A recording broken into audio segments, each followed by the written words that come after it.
Hi guys, welcome to Delaware Studios. This is another bumper package.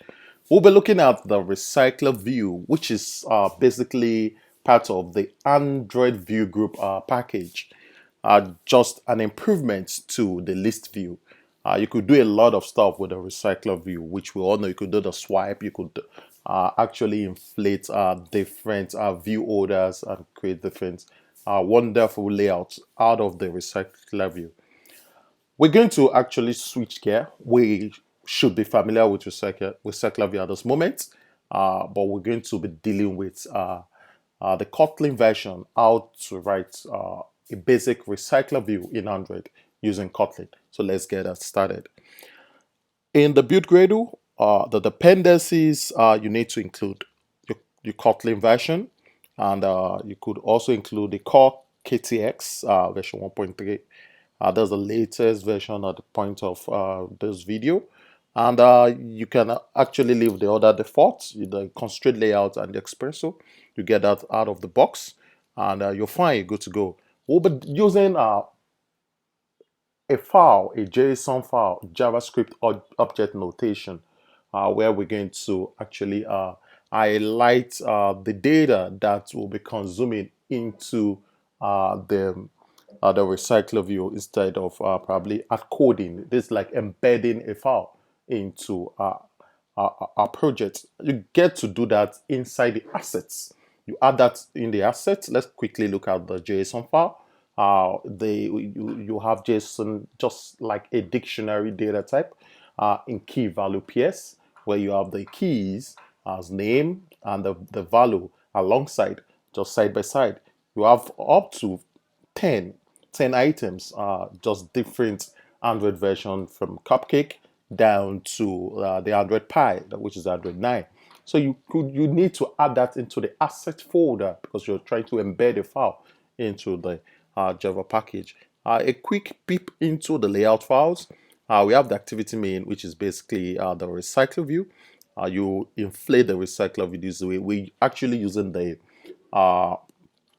Recyclerview Android X version of the Recyclerview. Just add that into your linear layouts, relative layouts, constraint layouts, even coordinator layouts. Depends on your preference. And from there, you could get that rolling.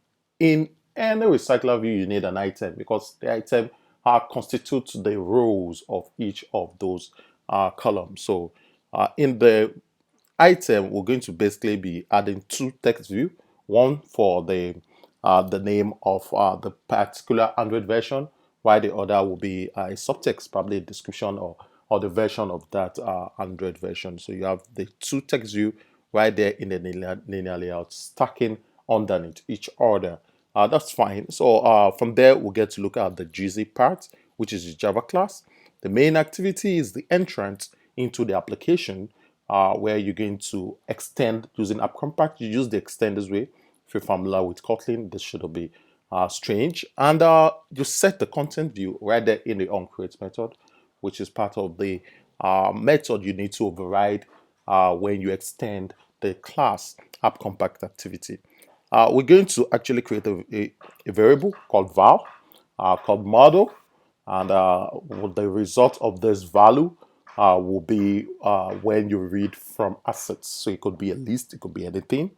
So when you read from assets, what are you expecting? You're expecting a list, definitely, because when you look at this, we have the list of the model class, which is going to be like a POJO, as we used to know in Java. So after that, you inflate your adapter and you get to set the linear layout, like you the recycler view itself. You get to call the vertical orientation and the reverse layout false, and you set the adapter creator. So we'll be looking two main functionality here: the adapter and the way you're going to consume the data from the assets. So let's first of all look at the way we're going to consume the data from the assets. We're expecting a list, which we have it as a model class. Let's quickly look at the layouts, or let's say what the model actually entails. It has two fields.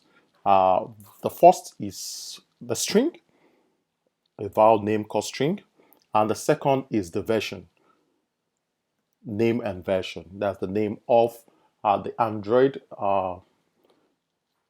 OS and the version just alongside. So you have that as a data class model. You could use this as Pojo, that's the setter and getter. But when you deal with Kotlin, you just have a single line. The setter, the getter are all encompassed inside there. Back to the main activity. In the main activity now, you declare a mutable list of the model itself, and you pass that into a variable called model list. So it's going to hold all the data that is added as a mutable list. So it depends on how you're going to traverse, like parse into the JSON and add each of those items to a mutable list. So that's just what that is doing. Are you going to actually open up the file itself using the buffered reader right from Java? When you open that up, the name of that particular file in the assets folder, because you are pointing at the application assets, open that up, pass that to the buffer reader value, that's a variable. After that, you're going to read from that value because it's just a bunch of data. Now you need to read in there, and you pass that as a JSON string because it's actually going to be a JSON string. So you need to traverse, like you need to parse from each of those key value pairs. The first object is a list where you have it as a JSON array because it's actually starting up as a list. Let's get back to the Android, the JSON itself. Look at this anchor bracket, or let's say a bracket that depicts a list. Anytime you see a bracket, is a list. But anytime you see the square bracket like this, the swiggle, that's an object. So we have more than 10 objects in a list. That's just it. So that's why you have it as the JSON array as the first item. Just the basic way of passing the JSON using the JSON array, JSON object, and trying to strip those values out.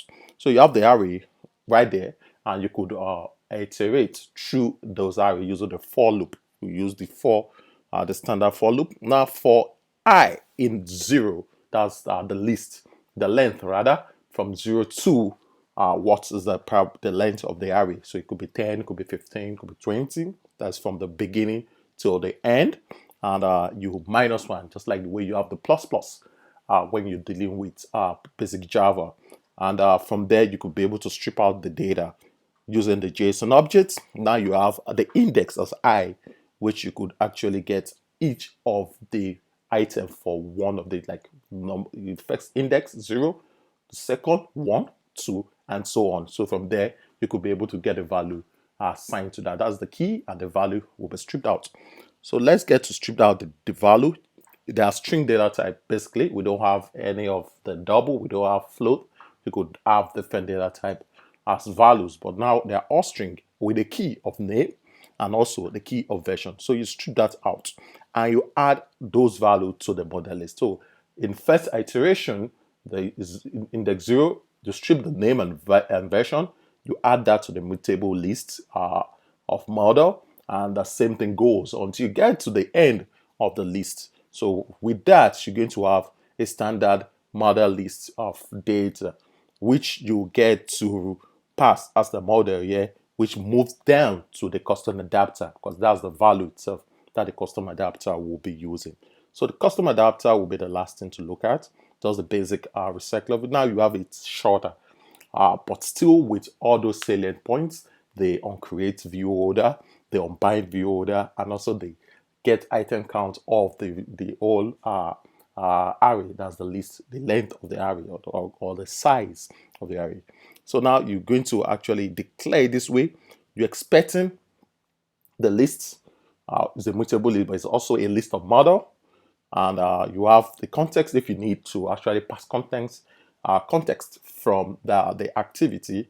And you have the adapter, which is actually holding on to the view order using the generic tag. Now on bind view order, you need to bind data down to the item layout you created to depict each row right there in your Recyclerview. So you get to bind using the view order You call the model list because now you have a list. And now this bind is going to actually strip out each of those items. We should be familiar with this if you've actually seen work with Recyclerview in the past. It's just basically straightforward. And in the create view, that's where you get to inflate the layout itself, which is called row item, which is going to actually be the row that will depict each of those value.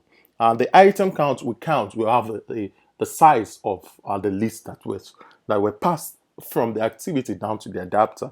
So it's going to actually count the length, so that it's going to actually know to traverse from each one. Okay, we are dealing with 15 items, we're dealing with 10 items, it shouldn't be more than that.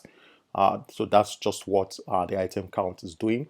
The inner class, which is the view order itself, sometimes is always a class, not abstract. It's always an inner class inside the custom adapter, which actually holds, is a view order which holds the view of that particular Recyclerview. And in there, you're going to have the name and the version.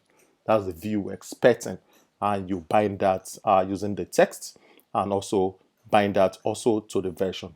So simple, little of code, you achieve what you need to achieve using Kotlin. So that's the basic way to actually establish a Recyclerview using Kotlin, and it's quite straightforward. Let's get to look at that on the emulator. This is just it.